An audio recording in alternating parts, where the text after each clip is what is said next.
Good morning, students.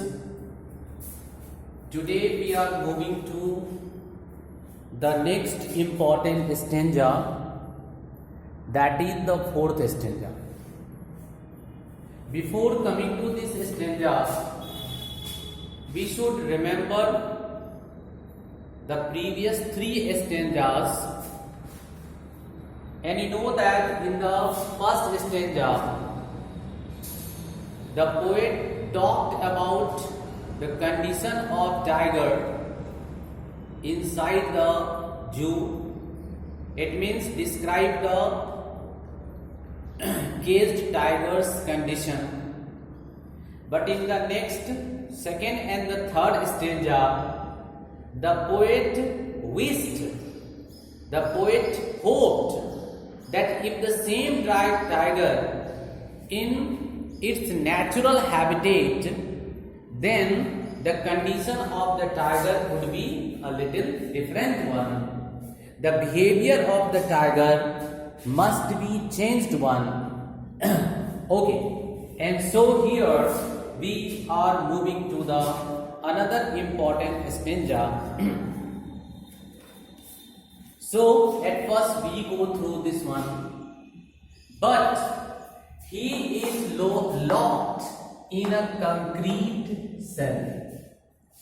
His strength behind bars, stalking the length of his cage, ignoring visitors. So let's move to the setting of this line. The first one is that, but he is locked in a concrete cell. Concrete means our buildings are made up of the concrete, and so it describes that the cell or the cage of the tiger is built from the iron bars, cement and the sand. So it is really powerful. It describes the difference. It describes the confinement. So concrete cell describes the confinement. Here this proved that the reality is that the tiger is not free one. Okay, so concrete cell, concrete made up of bricks, cement and water. Made up of cement, bricks and water, that is known as the concrete, and cell means the enclosed area. The very small enclosed area is known as the cell. In your biology class you have already studied about the cell, so you understand what is the meaning of the cell. Cell means a small compartment. So the living place of the tiger is like a cell, and the cell is made up of concrete.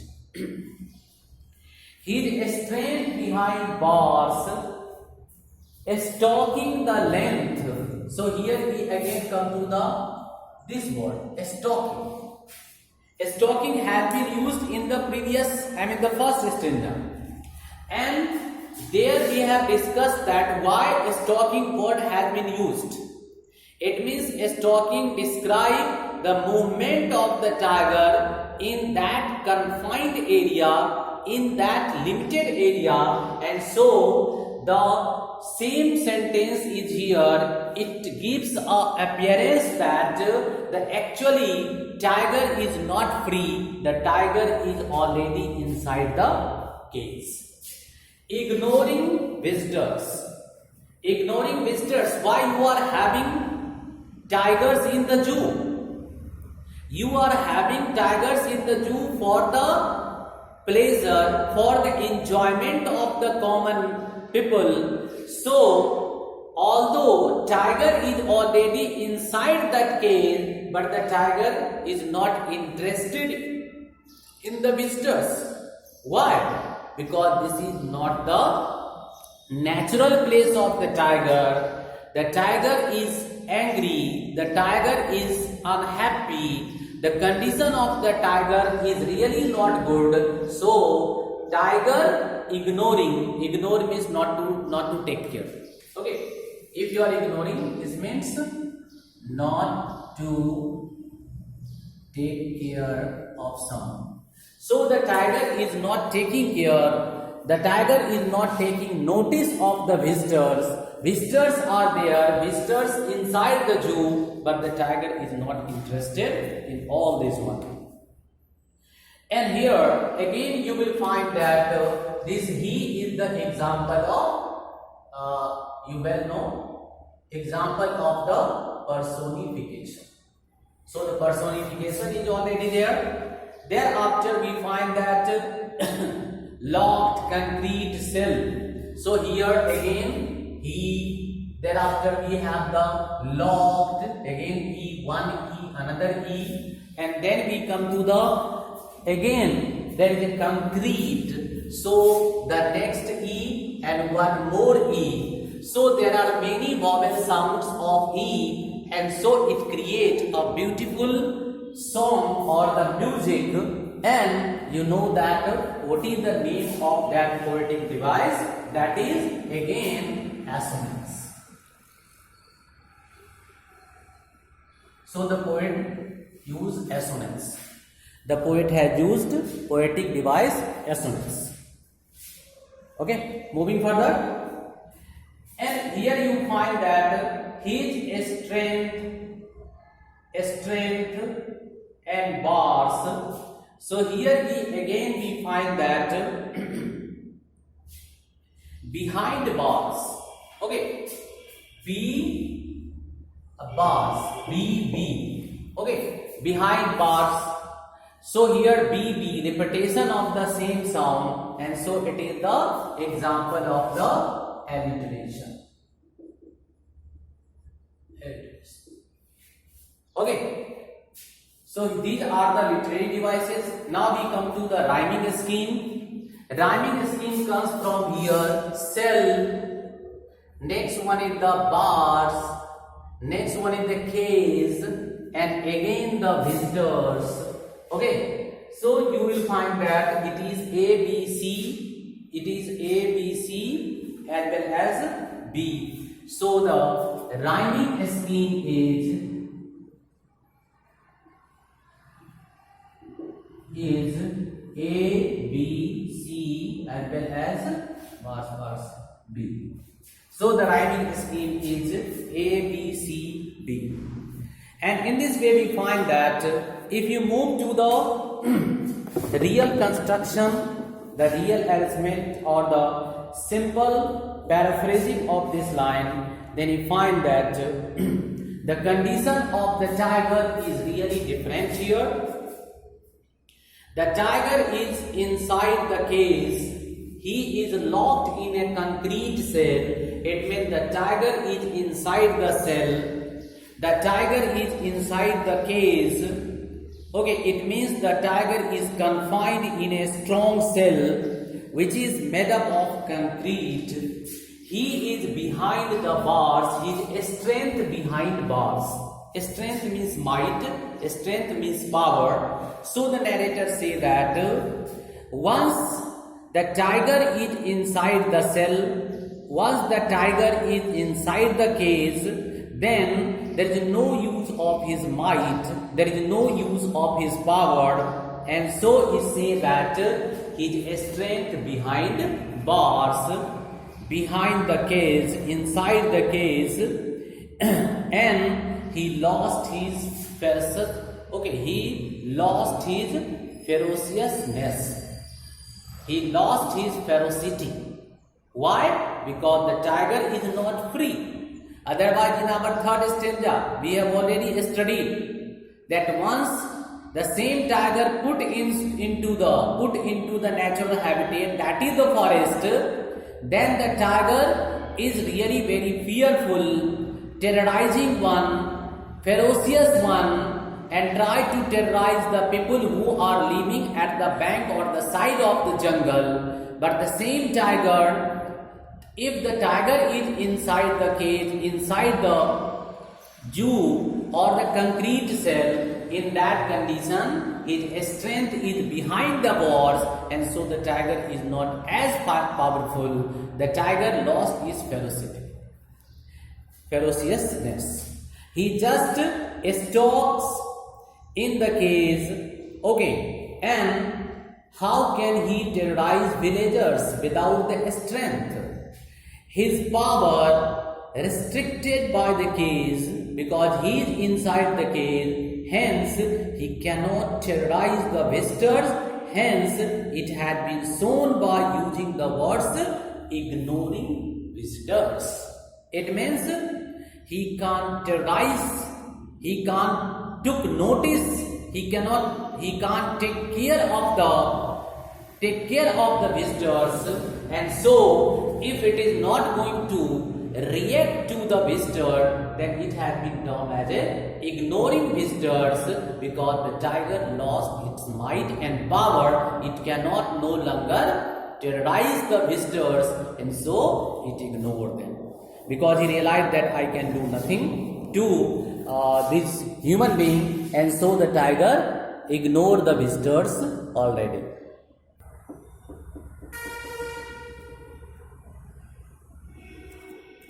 Okay, now we are moving to the next, as well as you can say this is the last paragraph of this particular, last stanza of this particular poem.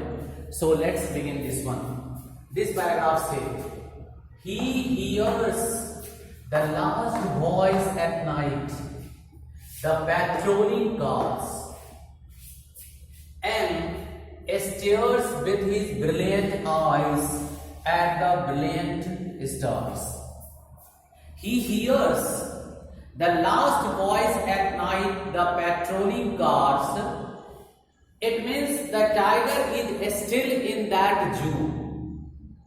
The poet had described the tiger's condition in the zoo. Here the tiger is already in the same zoo, and so the poet is talking about the caged tiger. So here the first word is patrolling. Okay, what do you mean by patrolling? Patrolling. So you will find that these patrolling cars indicates that okay, there is a guard one, and they regularly move out across the zoo, okay, and to take care and try to find out whether the condition inside the zoo is proper or not. So they are moving out continuously to guard the inmates, to guard the animals inside the zoo, because they are moving upon the vehicle, and so here he hears the last voice at night, the patrolling cars.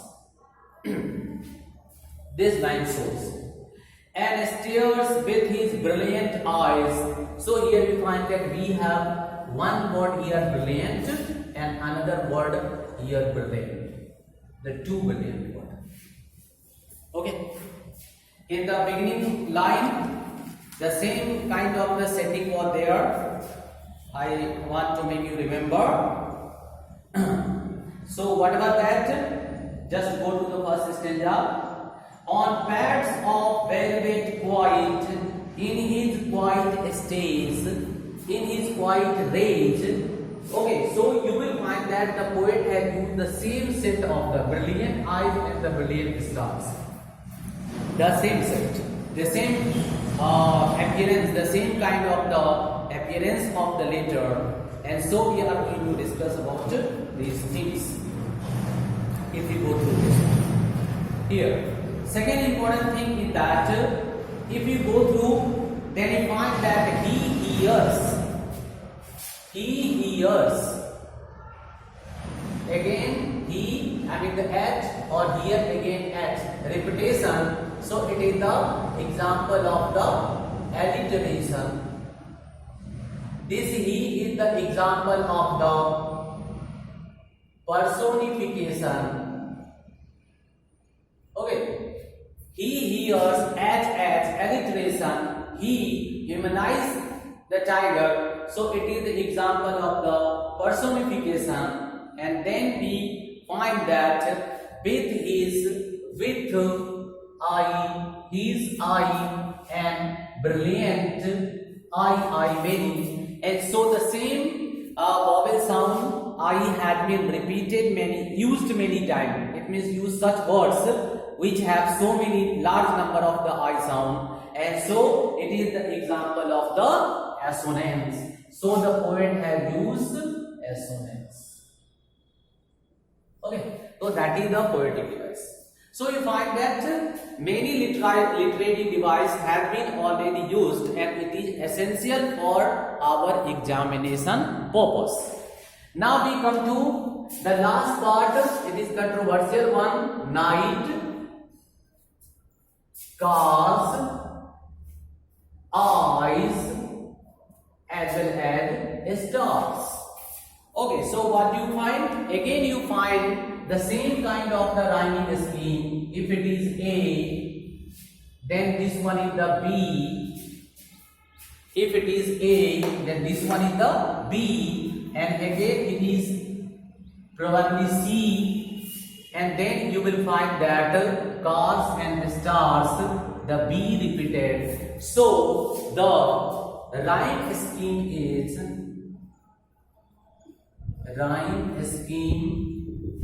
let me see it. Rhyme, what is the rhyme scheme? The rhyme scheme is A, B, C, B. So the rhyme scheme which has been used here, that is A, B, C, B.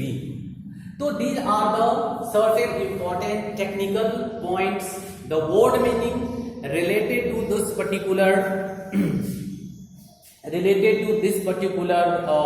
stanza.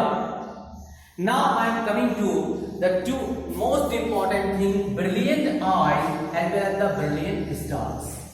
Brilliant eyes depict or describe the eyes of the tiger, and the brilliant stars mean the twinkling of the stars. So you will find that the stars and the eyes both are brilliant. So this is the similarity. So in one sense you can say that the eyes of the tiger is as brilliant as the stars in the sky. So the eyes of the tiger is twinkling like stars in the sky. This has been mentioned. Okay. It means you can say that in simple form. I am only discussing about the brilliant eyes as well as the brilliant stars. Sometimes they ask questions related to these two. The parodic. So here the tiger stares. The tiger stares. Here you will find and stares with his brilliant eye.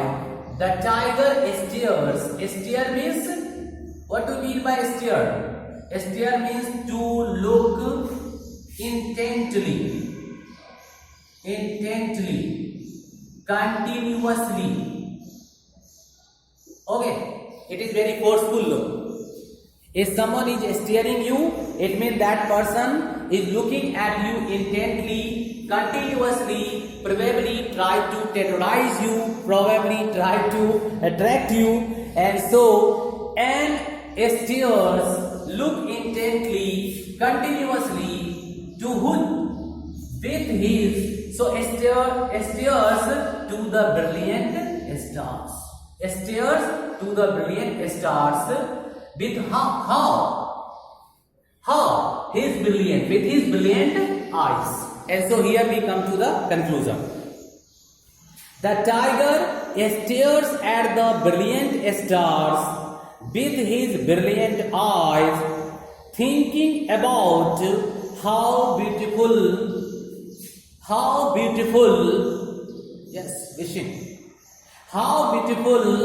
its life means tiger's life. How beautiful its life could be, okay, in the forest. It means The tiger is looking at the star which has been termed as a brilliant, and tiger is looking at those stars, probably thinking that, oh, I wish I must not be in this confined area, in this zoo, then the life would be really beautiful below the brilliant stars. But his eyes have been compared to the brilliance of the star also. So this was the sense. Now we are coming to the final sense. The tiger hears the sound of the patrolling cars, the moving cars, the guards who are on guard. The people, the guards are inside that vehicle and they continuously guard it. So the narrator say that the tiger hears the sound of the patrolling cars. The tiger stares at the shining stars with his shining eyes. I have already told you what is the meaning of the shining eyes and what is the meaning of the shining stars. So he cannot do anything. Yes, the tiger is helpless here. The tiger only wish, the tiger only dream, the tiger only dream that life would be really different, life would be really attractive if the same tiger would be in the forest.